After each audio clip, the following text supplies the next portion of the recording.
This is Shutout Session with KyTheGoalie. Today's guest is a guy who doesn't just make content, he is the content. He's built one of the biggest platforms in lacrosse.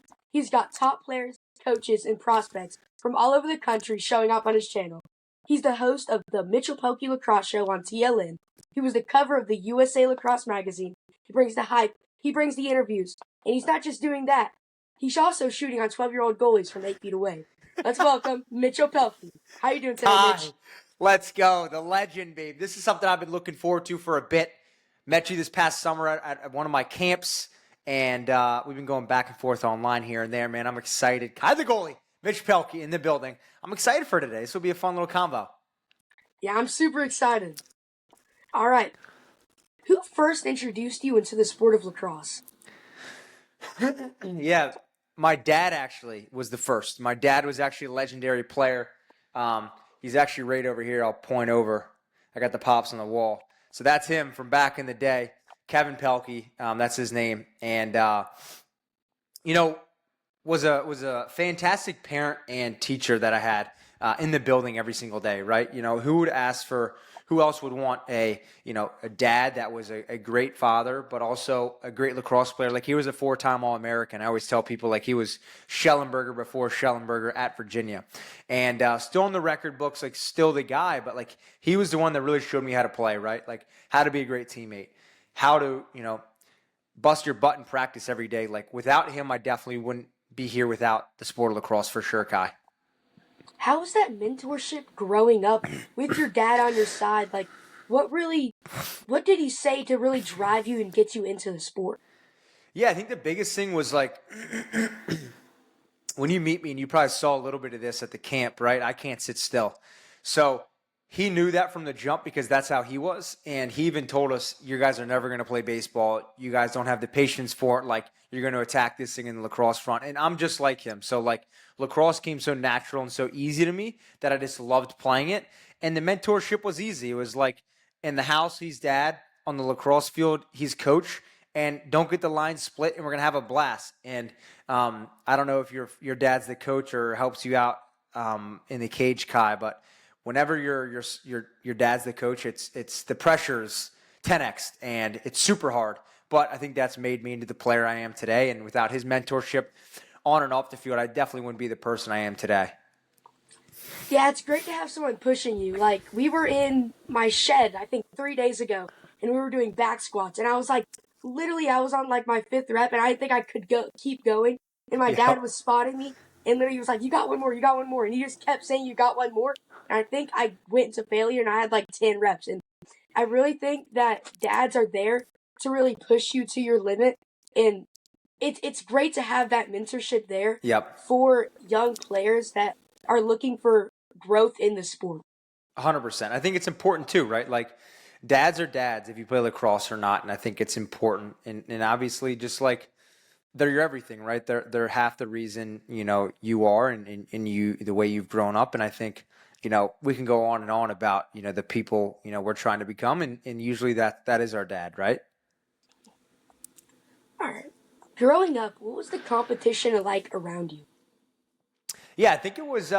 It definitely wasn't like Baltimore or Long Island. I grew up in Northern Virginia in a town called Leesburg, and we kind of got a little bit of everything, right? You got a little of the Baltimore, you got a little bit of the DC, and Nova is kind of its own little state, I call it, in itself. And it was good. I grew up with a best friend, Danny Moltz, who went on to have a great career at Maryland and win a national championship, and a guy who I could call my best friend, but also my best teammate on the field, right? Like, I always say one of the biggest cheat codes in growing up and becoming a great lacrosse player is finding a friend that loves it as much as you guys, loves it as much as you, and attacks it with yourself, right? So I think the biggest thing of the competition was it was there. I played public school ball. Like, it definitely wasn't private school, but, we had a hard, schedule. In Northern Virginia, lacrosse has been there for a bit, and the opportunity to play against the best in the public school realm was definitely there. And, we got it done at the state championship level a couple times, but at the same time, like, competition was there, and it definitely, again, wasn't one of the hotbeds, but we were fortunate and lucky to play against some of the best in the state.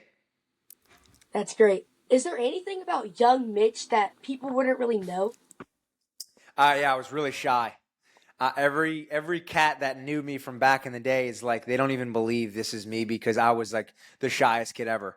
And, being in YouTube for almost 10 years now, there's a trend with some of the biggest creators that they were shy as well as a kid, which is so interesting. And truthfully, Kai, I don't really know what changed, but I would tell you, man, like, I just love what I do now. And I can't even go back to a time where I was shy. So I would say that. And I would say, like, I just never sat still. So I definitely, like, got in trouble a ton in school. I couldn't sit in my seat at recess. It was go time for the Italian. But it was definitely a fun grow up, and had a traditional lifestyle, right? Two loving parents, went to a great, young public elementary school, and kind of your typical, upbringing. And from there, I just really felt like I grew into who I am now. That's great. That's really the stuff that shapes you as a person as you grow up, is like the moments when you're a kid and you're thinking like this, when you have that moment in your Yep. life that you know that this is going to be a life lesson that you're going to look back on in a few years. And even at my age, I'm 12 years old, I've had those moments already. And I look back at that, I'm like, do I really want to do that again? Or do I want to take a different path in what I'm doing right now and make sure I can have the best opportunities that I can? Yep. 100%. 100%. I think you're right. Like, at the end of the day, like, that's what the young years are for. And you're kind of going through it, but also fading out of it. You also committed to Ohio State at 15 years old. What was the recruiting process like? Yeah, the recruiting process was tough. Like, I can't even imagine, like, this past summer I do all these recruiting videos and this and that. And I always think about the time when I had just graduated from 8th grade from Belmont Ridge Middle School. And that summer I'm playing against every college coach in the books, right? I'm 14 at that time, playing against my future schools. And there was so much pressure. That's the only thing I remember. Like, if I don't play good at 14, like, this is really going to depict where my future lands. And, luckily I had a great summer, obviously a great foundation with my father. And later that summer, I got opportunities from the University of Virginia, Hopkins, and Ohio State. And I grew up a UVA fan, obviously with my dad being in Northern Virginia. Fun fact, in my old house, we used to have this little room in the basement that had a UVA carpet, and the walls were painted orange, white, and navy. And it's just so funny, like, looking back, like, lacrosse was everything. I had a Steel Stanwick jersey on my wall. Like, I looked up to that cat, and I lived and died to be a Wahoo. Sorry, a Wahoo. And go to Charlottesville. But when my time came, there was a little bit of Dom Starzio was the coach, and I didn't really know who the future was going to be. And also, too, like, when I got to that point, I really wanted something different. And not only did I want to blaze a new trail, I just felt like, let's go out and experience the world a little bit. And I just was so intrigued to do that. With Hopkins, I just felt that school wasn't really attached to me. Small school, very big into academics, obviously historical lacrosse program. I just felt I wanted something different. Into Ohio State, man, that was something that was so special to me. I never had big football experiences. I had no connections to the state of Ohio, the beautiful state of Ohio, I might add. And I felt so uncomfortable going to Ohio State that, truthfully, like, that made me want to chase it even more. And from October 2nd of 2015, I've never looked back from making that decision. What schools were recruiting you, and what visits stood out along the way? Yeah, like I said, Virginia, Hopkins, and Ohio State were recruiting me. And the visits were all great. I think the biggest thing that I found was, again, Ohio State was so different. It's something that was so unique to me that I just wanted to chase something different, right? Again, Dad went to Virginia. Hopkins was an hour and a half away from home. The fact that I needed to take a plane to go to Ohio was a 6-hour drive. No one had a foundation of Ohio State in my family. It wasn't the easy way out. Like, for some reason, it just attracted me to a new place. And again, I've never looked back. I've loved my time there. That's great. I got to visit Ohio State on my way back from Canada. Sorry, on my way up to Canada. Sorry. Yep. I toured the inside of the shoe and got to see the lacrosse field. What was the moment that you realized, yeah, this is what I want to do? Yeah, I think when I first got to Ohio State, they always do this tradition where your first practice is in the shoe, is in the historical football stadium there. And I remember putting on the pads, and you look down and you see the block out the Ohio State logo on your chest in a practice jersey form. Then you get on a bus and you go to the shoe, and you're competing against now guys that are 22, 23, and you're just a young 18-year-old. Like, this is the real deal. And I never look back from that moment to be able to play with the highest in college lacrosse, to be able to play in some of the best stadiums in the world. Like, this was real deal lacrosse, and the opportunity to be there and play in front of Coach Myers, around my best friends, and help the team potentially win a national championship was the goal from the start. All right, I was looking back today. I was looking back at your old videos. Your first video was a haircut video where you were cutting your best friend's hair. Yep. What made you even post that? Yeah, the biggest thing was, like, truthfully, Kai, when I first started YouTube, so this is actually kind of a funny story. December 25th, Christmas of 2015, I got a laptop. Because in my head, I'm like, I'm starting a YouTube channel. Like, I got no time for these other cats making videos. Like, I know I'm funny. I can make this happen. The next day, literally, if you look up, like, when did I start a channel, it says December 26, 2015. I made my YouTube account. And from that day until, like, March 5th, I was stumped because I didn't know what type of video I wanted to make. And the biggest thing that I realized during that time is, like, there's no good place to start. You're never going to feel so comfortable to start. Kyle, when you started this podcast, you weren't like, oh, every duck's in the row, like, let's get rolling. Like, you just have to start. And through that process, I'm glad I learned this early. Like, one video isn't going to define who I am. It's all about the next one. But I realized I wanted that first video to be a banger. And I thought, as a high schooler, as a young freshman in high school, what's hilarious? Giving your buddy a terrible haircut. And that's what we did. My buddy Buck cut my hair. I just cut his. And the rest is history. And the first couple of videos on my channels were haircut videos. And then we went into different high school challenges and vlogs. And then soon enough, later in my high school career, I really started to mesh the D1 lacrosse aspect with YouTube and never looked back to obviously getting to Ohio State and now. So it's a funny look back when some people, like, bust my chops for my hair or bring up something, playoff cuts in high school. Like, those are the roots, Kai. What was the first video where you said, okay, this might actually blow up? I think there wasn't one big video. Like, one of the biggest things I think I can brag about today is just how my channel was a steady incline. Like, I was never like a peaks and valleys, one-hit wonder. Like, and I'm glad it was like that, because you don't build a foundation by having a one thing go viral, right? Like, Kai, if you were to start your podcast like you have, and the first day on the scene you got, like, Michael Jordan, right? Like, that would be awesome. Your channel would go crazy. You'd get a lot of views, but, like, in a year time, if you don't sustain guests like that, you're not going to go anywhere. And I think that's the mindset I've always had of, like, I treated social media like getting better at the sport of lacrosse. It takes reps and it takes time. And from there, I just never look back. So I really don't – people ask me that a ton, like, what was the viral video? Like, there wasn't. I think it was a steady incline, and, like, I'm glad it is, because I feel like that's helped the foundation for me as I've continued to grow.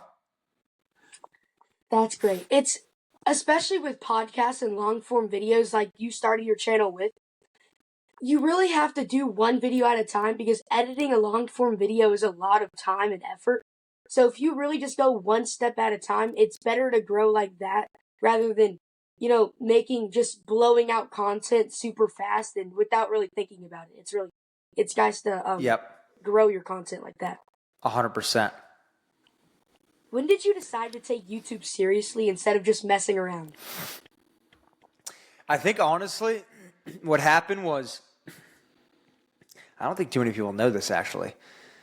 So my freshman year of high school, I started my channel. From freshman to senior year of high school, it was really just a fun joke. Like, I already knew I was going to school. Grades mattered, but I didn't need to excel and get, honors and APs. I just needed to get A's and B's and kind of be out of coach's hair, is what I would say. And then when I first got to Ohio State, I remember compliance called me on August 5th, 2019, and they said, hey, you're going to have to stop making videos because as of 2019, you can't make any money off NIL.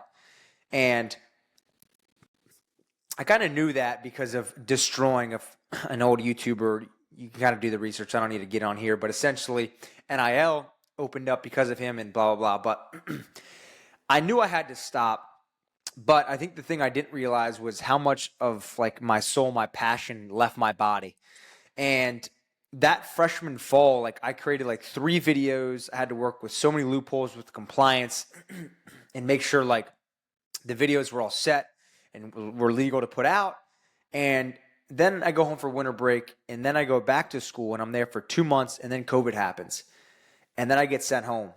And I just remember being home for COVID and just being absolutely like, I miss this. And a part of me is missing by not creating. And that was the biggest time where I realized like, wow, I need to do this for the rest of my life.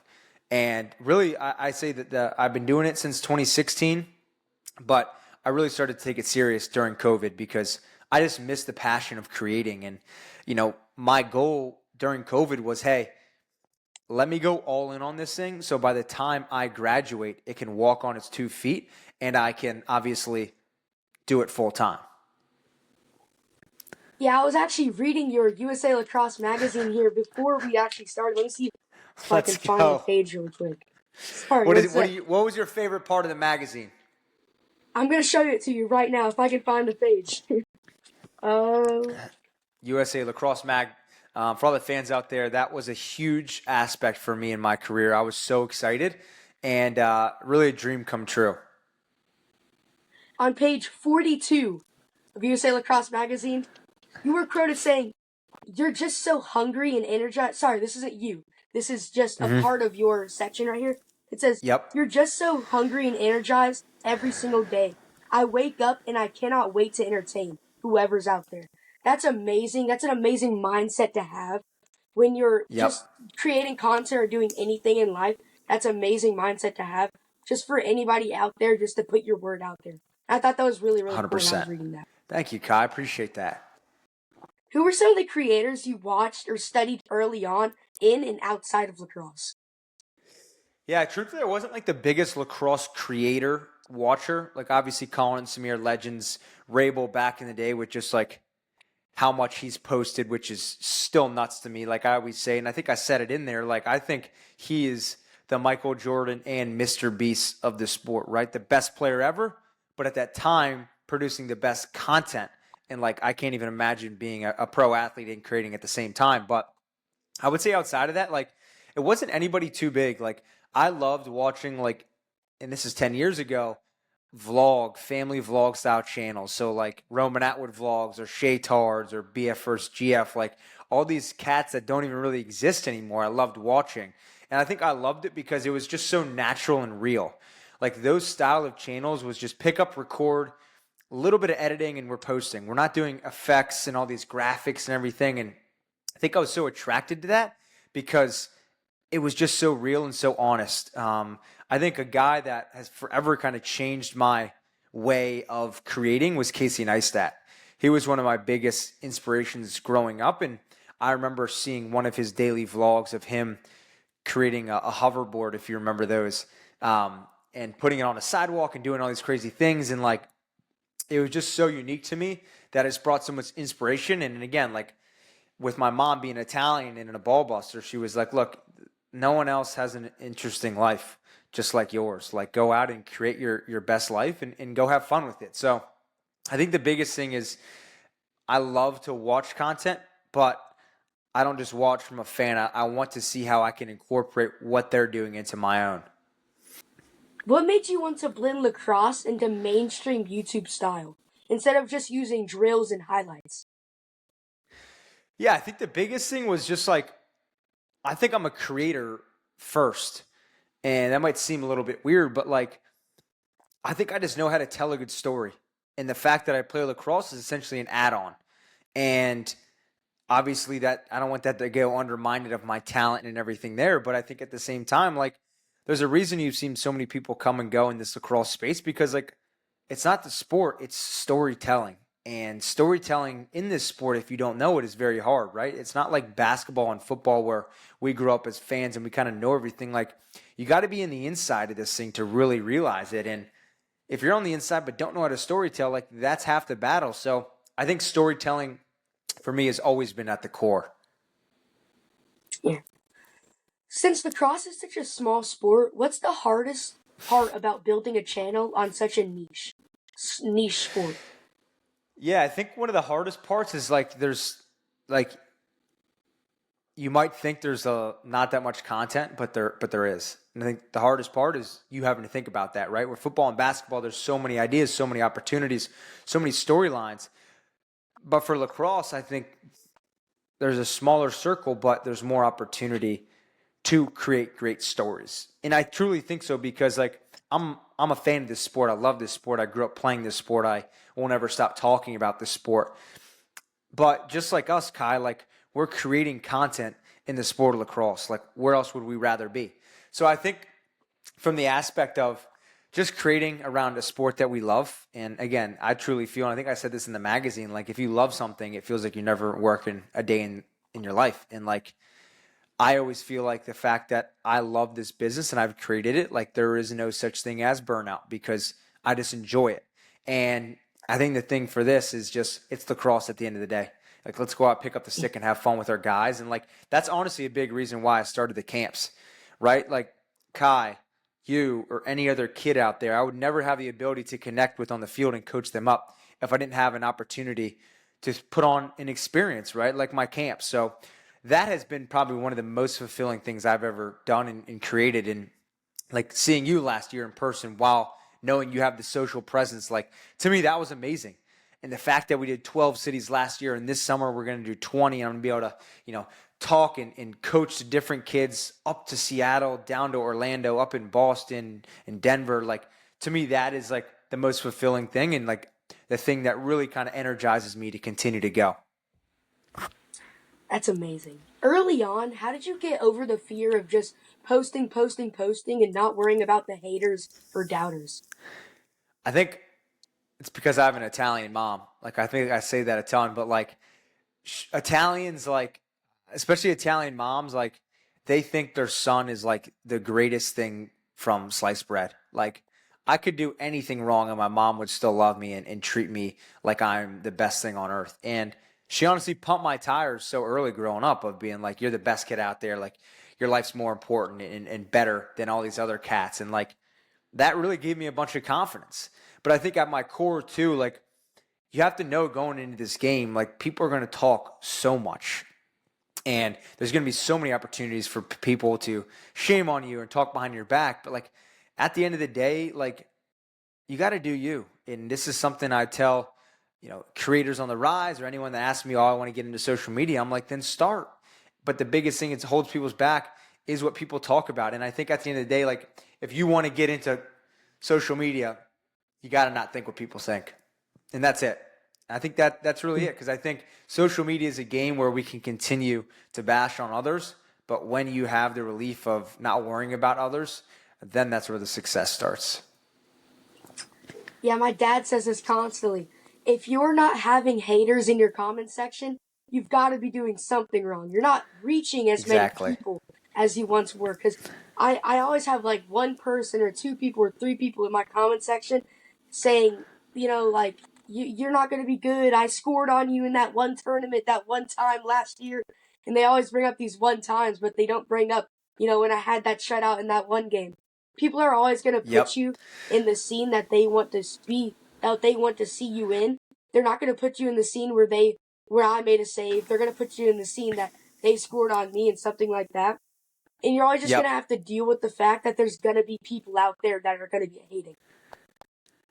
Yeah, and I think too, Kai, like people see the highlight reel, right? They see your podcast, they see my 20-minute video, they even see like a 30-second Instagram clip, and they're like, oh, this is sick. Like, this looks so easy, I could do it. Like, people have no idea, man. Like, this is literally my entire life. And there's stresses up and down, wake up to go to bed that I worry about.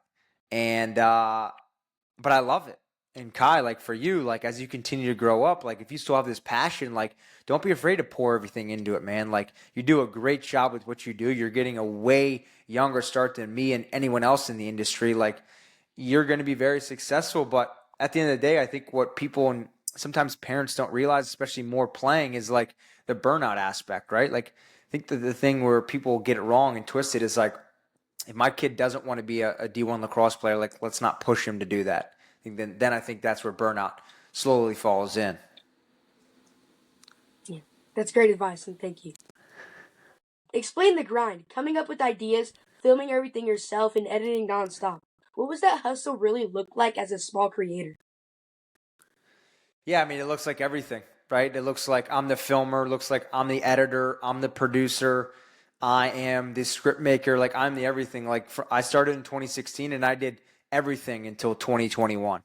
When I started to incorporate some cash into the business from NIL, then I got to hire an editor, started to delegate that. And then just through 2021 to now, I've slowly started to delegate different things from thumbnails to script writing to filming to all these different things. But like, I think it comes back to the obsession of like, I want to make great videos.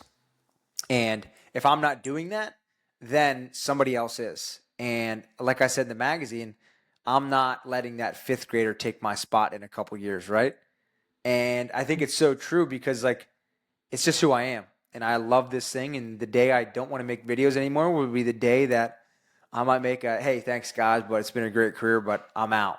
And social media might close, but another chapter might open, and you never know, right? So I think for me, opportunities are always open. My arms are always open, but at the same time, like I love it. So it doesn't feel too much like the grind. You've interviewed a ton of players, coaches, and creators. What's one interview that stands out from the rest? Yeah, I think one that does is because this happened recently is or not recently, but Jeff Teat, obviously potentially the best player in the world right now. I made a video with him when he was on the New York Riptide back in 2022, I want to say. And the video's still up, like it's still one of my most awkward videos. Like it might not even look that awkward on YouTube, but like Jeff's not the type of guy to chat at all. And that was my first time meeting him, plus filming with him, and it just was very awkward. And like throughout the years, I've interviewed Jeff at the Atlas Cup. He's come on the show, the podcast, and I was just recently at the Hill making a video where he's a coach. He's the varsity coach, and forming this relationship plus getting to see him kind of in his natural habitat, like that was really fun because that's who he is. And when I first met this shy, great lacrosse player, that's not the conception of who he actually is. So I always look back on like the time I spent at the Hill was awesome, amazing. Jeff was like my tour guide, my everything. And then that video at the Riptide, I'm like, this is like two completely different people. This kind of goes into this next question. What type of interview is the most challenging for you? Big names, emotional stories, or fast sideline hits? Ooh, the live television sideline stuff is still challenging to me. I think for me, I'm way better at you catch me on the fly, ask me a question, I'm going to give you a great response. But it seems like a lot of times this is something I've been getting better at, and really chatting with people on linear television is I'm not great when I have to prep more. The more time you give me to prep, I think the worse I'll do. But at the same time, like that's TV, that's television. So from the aspect of getting better there is something I'm continuously striving to do. But yeah, the sideline live stuff is definitely been challenging, but I felt like I've been getting better. What's your favorite sideline or field level interview moment you've captured? Oh, without a doubt, this past year, getting to interview Coach Myers after winning the Big Ten championship, like being one of the members, one of the many members to help build the foundation of Buckeye lacrosse, then getting to be on the field when Ohio State makes history and wins their first ever Big Ten championship, and being able to, you know, chat with a coach that gave me the opportunity 10 years ago. Like that's something I'm going to tell my kids about.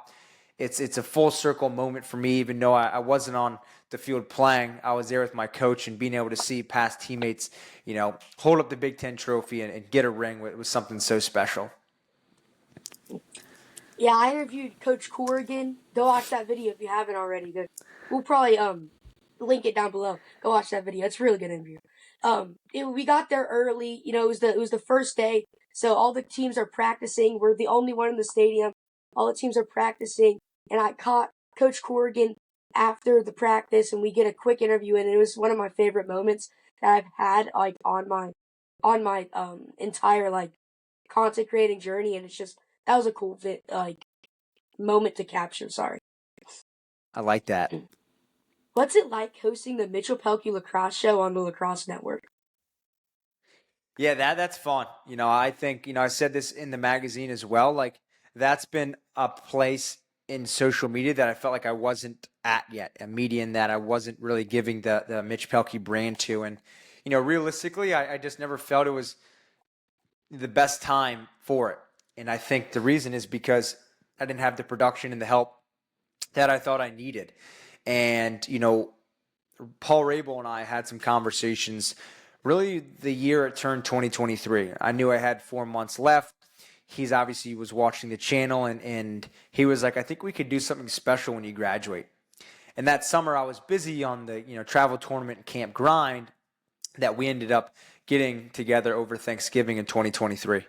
And he had a conversation. He's like, look, I obviously see the value in you. I see the hustle. The fact that you want to stick with the sport of lacrosse is obviously very enticing. But at the same time, like, I think there's a way where we can kind of create this sort of like, our idea was like a Pat McAfee show for the sport of lacrosse. And that's really how it started. And then it was from there, like, Mitchell, who do you want as co-host? Who do you want to put this thing together? And Hoagie was my first call. Like, Hoagie didn't even have a job then. Like, he was playing at Manhattan.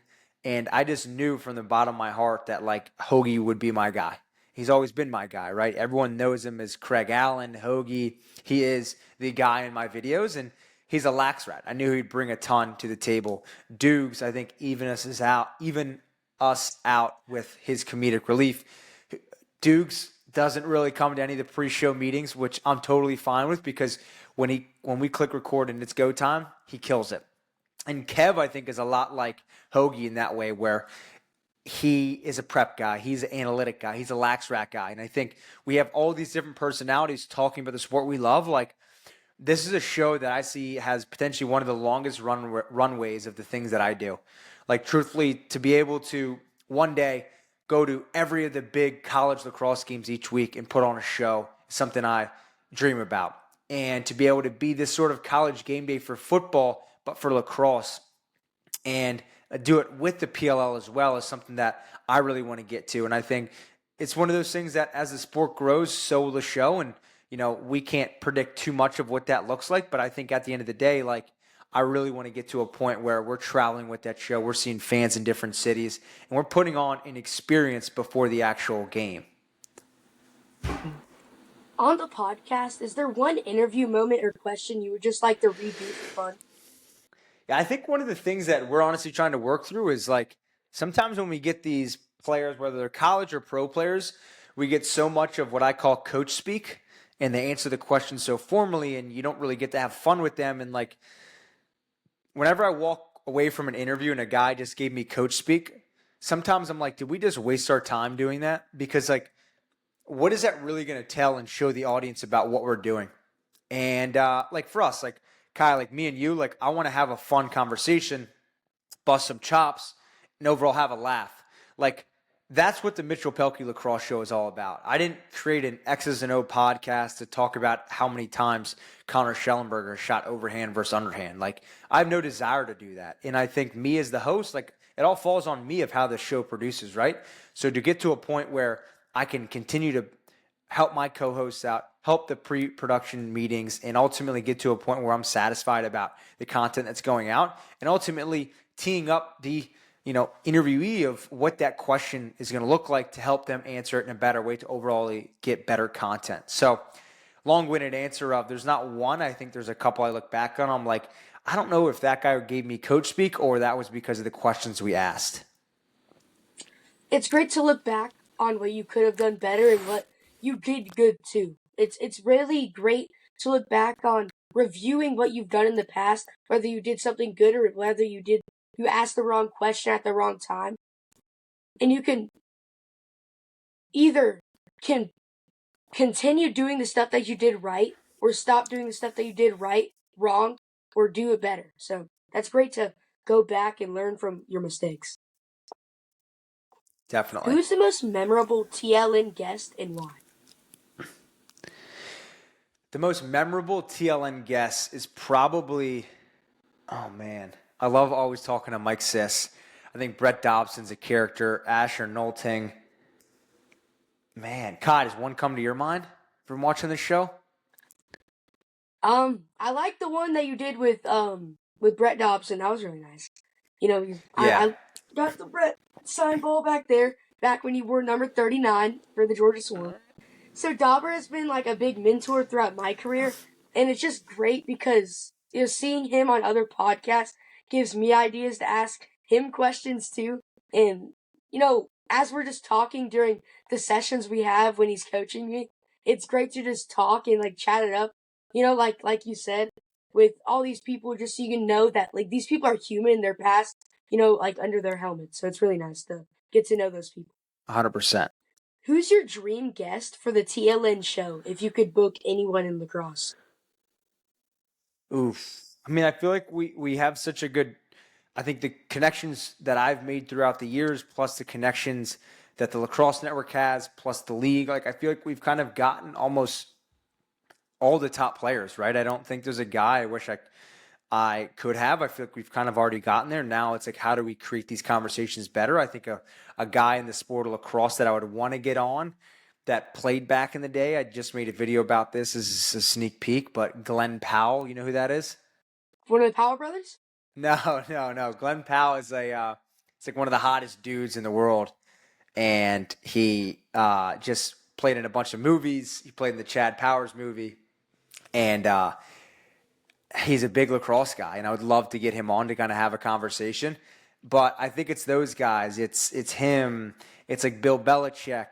It's some of these guys that played lacrosse growing up that also are doing kind of bigger and better things with their careers, with bigger opportunities like movies or in football and stuff like that. I'd love to chat with guys like that.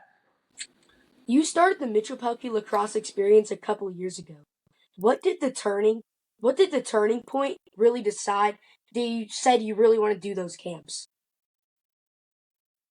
Yeah, I think for me, like, again, it goes back to what I mentioned earlier, like getting the opportunity to like see my fans in public and coach them in a sport that has given me everything is literally like why I do it. Like there's nothing that juices me up more than like getting to a new city, chatting with these kids, and like even you, like seeing the smile on your face in Atlanta with your little mic on. I'm like, let's go. Like this fires me up. And like that's what it's all about. Like I think like seeing you, Kai, or like any of the guys I chat with online or like my fans, like being able to make an impact on a young kid's life, whether that's through entertainment or teaching them a new skill, will be the reason why I do it every single day. And I look up and right now we just have camps in the summer, but we're trying to get to a point where we have camps in the fall and the spring and the winter so we can do these opportunities more throughout the way. And to be able to do this is super important, but also at the same time, like we got to make sure other aspects of the business are rocking and rolling, right? Mm. I had a great time at your camp in Atlanta, and I got to work with Army goalie Sean Byrne. What goes into the planning and execution of camps like that? Yeah, a lot. Definitely a lot. I think, I didn't do a great job last year of delegating these different tasks where I felt like I was doing a lot of it. And now we've kind of built a great team in the off season and we're coming back better than ever. But I think for me, it's like, all right, what city am I going to and what are the best D1 players in that city? And who are the players that are going to become the best coaches? And like, that's it. Like, I think I don't look necessarily for the top names. I look for who are guys that have good names, that come from good schools, that are willing to yell and chat and teach and coach and laugh with young kids for 2 days. And like, that's it. Like, I think to be able to give the campers that sign up like yourself, Kai, an opportunity to get trained by the best in your city is the ultimate goal. And for me, to be able to facilitate that is a dream come true, while also giving you guys some swag, right? Like you got the merch on right now. You're hitting the frog, like giving away some aspects like of the merchandise and goodies away. And again, making it an experience. Like there's a reason why I never wanted to name it the Mitchell Pehlke Lacrosse Camp, because it's an experience. You're going to come for 2 days. One day, you're going to have a blast. Music's going to be pumping. We're going to be doing giveaways, pictures, autographs, whatever you guys need. We're going to be doing it. And like, again, that's why it's called the experience, not a camp. Yeah, I've got I don't know if you can see it. Oh no, the stocking's covering it. But I've got the goalie frog hat that I actually got at the camp. Let's go. It's really nice. It's signed by Blaze Rudin, so I don't really wear that one anymore. It sits in the back of the Yeah. pod. Yep. What's one thing youth players stress about way too much? Oof. I think winning. Like I think you're young. Like just worry about getting better at the sport of lacrosse. That's ultimately going to help you win. And I think at the end of the day, like there's so much pressure on these kids now, especially with private equity and all these businesses trying to get involved in these sports because they know there's money to be made. Like at the end of the day, like they're young. They're still kids. Like another reason why we've designed our experiences the way they are, right? Like you're not going to come to my camp because you're the best player in your class and you're trying to get recruited. You're going to come to my camp because number one, you're going to learn. Number one, you're going to get better. But like number two, like you're ultimately going to walk away with a great experience and great time and laugh and have fun. And like you're going to walk away from those 5 to 10 hours and be like, this was a great experience. I'm so glad I came. Yeah, that's why it's called the Mitchell Pehlke Lacrosse Experience. Bang. What's the funniest or surprising moment that happened at the camp? Oof. One of the funniest or surprising moments at the camp. One of the kids in San Francisco or one of the kids in San Diego has been an OG Mitchell Pehlke lacrosse fan, and I feel bad not remembering his name. But after the end of my San Diego camp was the last camp of 2025, and what he did is he brought me a bag of goodies, and it was like Reese's peanut butter cups, beef jerky, some like trail mix, and like a Snickers bar. And he was watching a video from like 5 years ago when my dad got me like a Valentine's Day like goodie bag of like snacks I liked. He remembered and brought me those same snacks, and I'm like, wow, like it's these little things that go so far. And it's just little things like that, like even having you there and having Pops film us saying some stuff. Like that's what it's all about. And I think each city brings some different aspects. For Atlanta, like that's a city where I wish we could have spent more time in.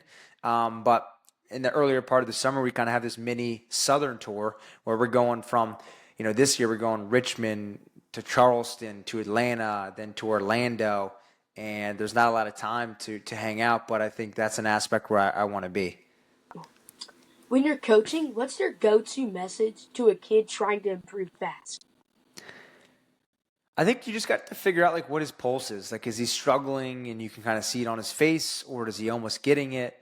And I feel like with the kids at the camp, like sometimes they're struggling so much because they're just so frustrated that, hey, let's come over here. Let's have a conversation. Let's calm down.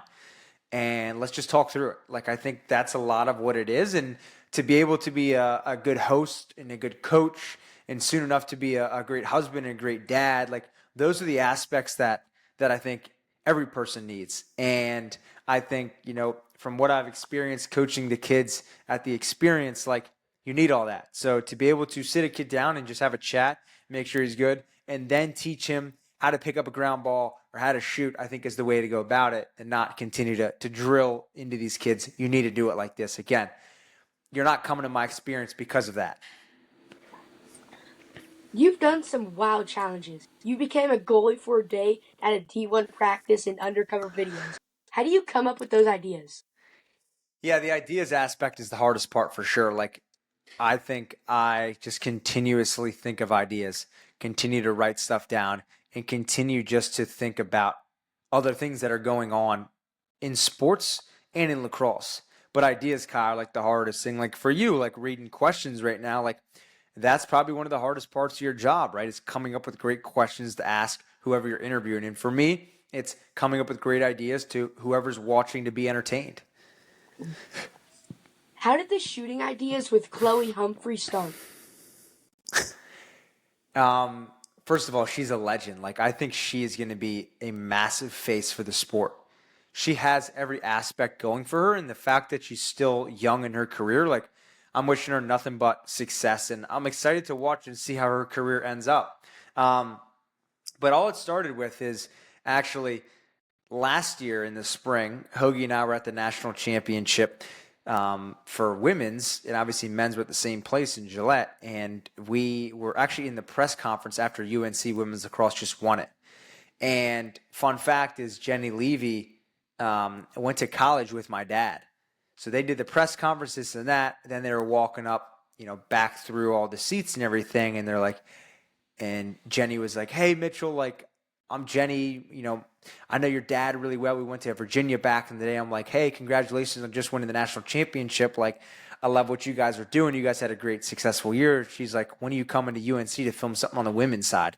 I'm like, this fall. So we've been in touch about it leading up to the fall, and it's been great. Like, UNC is a program where you see on the outside, like, they just went undefeated. Chloe Humphrey won the national championship, but those girls are so fun. Like, every girl has such a positive mindset. There's no, like, we're fighting behind people's backs and backstabbing. Like, the group that I filmed down there was so special, and I wish them nothing but success because they're just a great group of people. And I think Jenny is the person that holds it all together and doesn't really need to do a lot of hand holding because the girls are already so self-sufficient by the time they're into semester 2 and 3 of college. Some of your most popular videos are the ones with Chloe. She's a USA gold medalist, NCAA champion, and a two-war-time winner. What makes her so special as a shooter? Yeah, I think the one of the biggest things about her is, like, she's a lax rat. You heard Jenny say it in the video. Like, she obsesses about the game. You go on her Instagram, you're seeing wall ball, tutorials and kind of trick shots. Like, you're not doing that if you just want to, like, get followers and get views. Like, you're doing that because you have the love of the game. And, like, Chloe is a girl that, like, right now, like, Tuesday night before Thanksgiving, she's back in Connecticut right now, and she probably is on the wall or is getting a run in. Like, she obsesses over the sport. And, like, man, the run that she's been on in the year of 2025 is generational. And she's going to go down as one of the best players ever. And in this year is going to go down as one of the best years, guys or girls, to have from an award-winning year. Talk to me about your day as becoming a goalie. How does it feel getting pelted with shots at the D1 level? Yeah, it's not fun. I'll be honest. I don't know how you do it. And I would never sign up for that. Kai, you're a good dude. You seem like a normal cat. Whenever I meet goalies, I always go in with this guy's strange or there's something not right with this cat. But, like, goalies are different, man. Like, I am an offensive player, attack and midi. I don't like getting hit. And I could never be a goalie. I don't care how much you paid me. Like, it's just not in my DNA. But again, like, I shot on you, Kai. Like, I'm probably shot from 15, but you thought it was from 6 yards. But the ball went in the back of the net, and I don't know how you stopped it. Some of your funniest videos are the ones you did with intern Duncan Barnes. What makes those shooting challenges so fun to film? When you first met intern Dunk, what were your thoughts? He's an interesting cat, He is interesting. He's a little bouncy all over the place, hard shooter, good shooter, by the way. Shot on me a few times, I made some saves, maybe let some in, but he's an interesting guy. 100%. Yeah, I think intern Dunk's my guy. He's my right-hand man when it comes to the camp stuff, and he's been such a beneficial guy for me to help continue to grow this business. But the intern Dunk, man, he's a guy I can count on, like, from a video standpoint to ideas to merchandise to camps. Like, he's kind of my right-hand man, and to have him, on the road with me this summer and in the videos has been so beneficial. But to also be able to continue to grow with a guy that is going to be there for the long hauls is really special. So you've also done undercover videos trying to convince college teams that you're not Mitchell Pehlke. How crazy are those experiences? Those are fun. Like, those are without a doubt, one of some of my favorite videos I've ever produced, right? To come up with this costume, to then figure out the story of why I'm there and the cameras are there, to be in on the inside with the coaching staff and a player. Like, that's what it's all about. And, like, again, like, it's all light, fluffy, good, hard fun. And, like, that's what I want my videos to be. So when I'm out there busting balls and, like, chopping it up, like, that's who I am at my core. But at the same time, to be able to reveal and get people to witness who I am, like, that's what it's all about. Personally, I love your college campus tours, the gear, the facilities, and the locker room. Do you have any cool schools or campus stories lined up? We're still coming out with a couple, so I don't want to mention them here. But I would say in the past, like Cornell is probably one of my favorites we've ever done. I thought the way the video came out, CJ Curse and those guys meshing, like Cornell's a special place, and I've never really been up there, or I've been up there to play, but not to really tour around. Like that was super cool. And every other video kind of has its different, feel, right? The ACC schools are cool because they have the traditional legacy. The Big Ten schools are cool because I obviously played in Ohio State and I got to see like what our competitors are like. Even the Utahs and the Jacksonvilles are some of my favorites because they're kind of what I call unicorns, right? There's not another place like Jacksonville where you can play lax and go to the beach, or Utah where you can play lax and go hit the slopes. And like that's to me what it's all about. And to be able to again show you, Kai, like an inside look into 20 to 30 different D1 schools was the goal. Because for me growing up, there was nothing. Like I didn't even know what the Ohio State locker room looked like until I got there and got to check it out. And that's the same with everybody back in the day. So if I have the ability to show the young generation what it's like at a school that they want to strive for, like again, another reason why I'm doing it is to show the youth like it's possible to play at this school. And here's a little dangling carrot to be able to hopefully achieve one day. Who's the best locker room DJ you've seen along the way? Dale Doback, a.k.a. Carson Rainey. One of my roommates, a guy I lived with, he's from Dallas, Texas. Dale would always be on the aux playing the newest Drake, post-Friday lifts, getting ready for the weekend, playing some EDM. The speaker system at Ohio State was elite, and like thankfully we had a guy like Dale and one of my housemates that, got it going on the DJ set. Who are you listening to right now, Kai? I don't really listen to music that often, really. Like I kind of Really? just I kind of like if I'm on a long car ride, I kind of just look out the window. I don't really listen to music like that. I like I know that. like What's your not Thanksgiving? What's your pre-game tradition? I know people are like superstitious. I don't really have a pre-game tradition. I mean, I'm in the cage actually getting ready. I'll like pop the pipes, as a goalie Yep. does. But I don't really Yep. have that many pre-game traditions. I've seen like these videos where all these goalies like, I need to have 3 oranges before my game. I actually made a video about it. I need to have 3 oranges before my game. I can't wash my shorts, and I need to be wearing the same socks that I've worn since second grade. And like, I'm not really like that. I don't really get that. Yeah, I like that.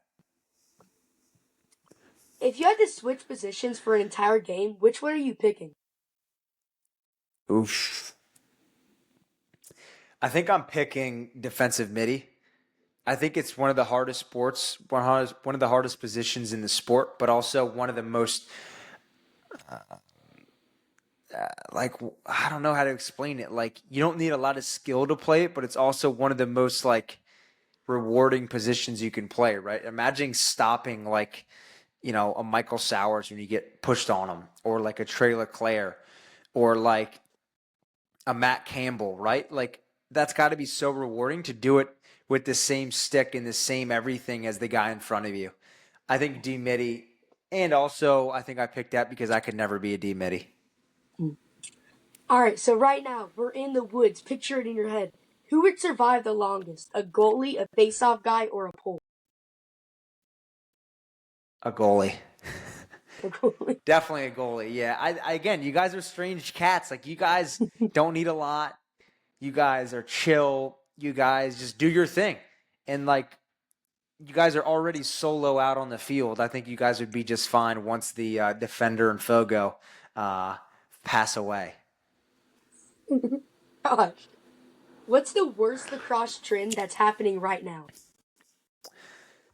It's like the chin strap over the mouth. Like, what are we doing? I hate that. Like, it's even when I'm filming these cats, like I can't even hear what they're saying.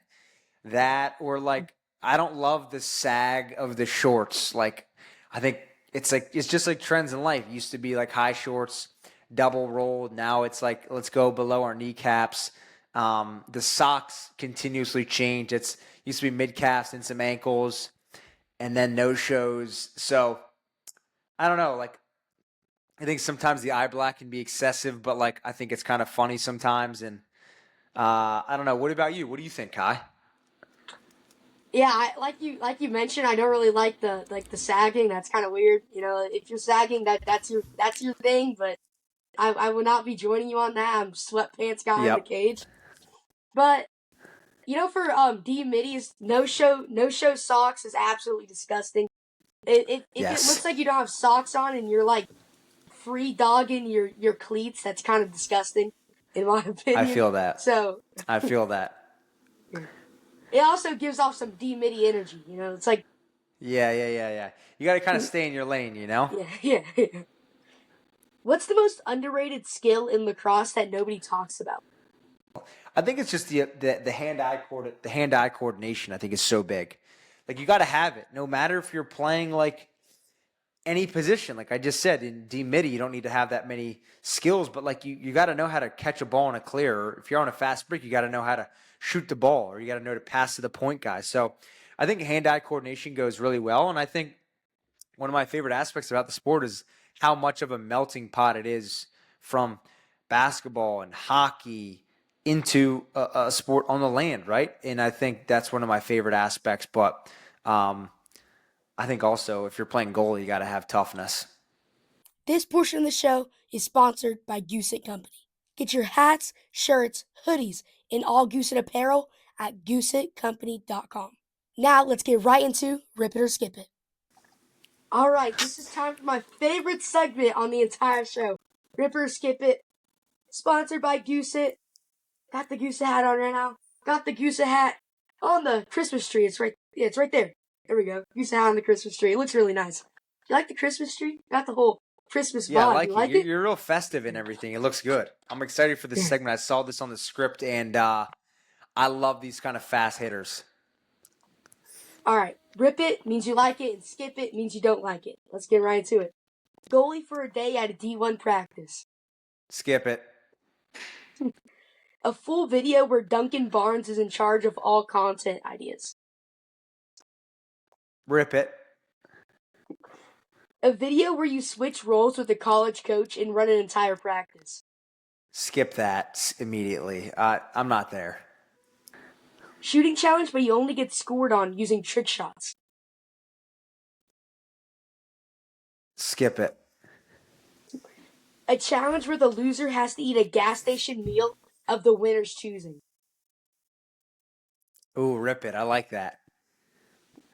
A video where you only listen to the guest playlist during an entire shooting session. Rip it. I could do that.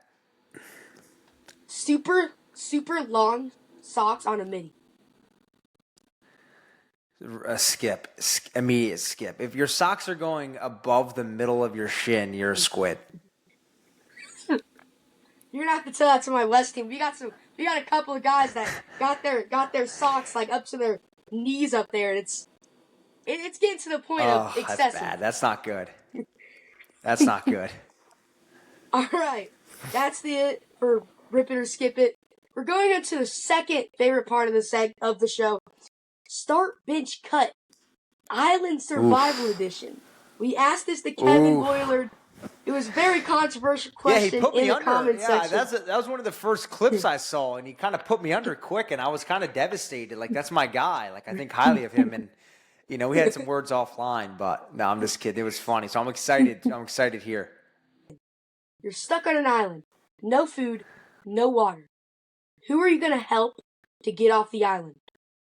Dukes, Hoagie, or Kevin Boylard? And I can only pick one? Yes.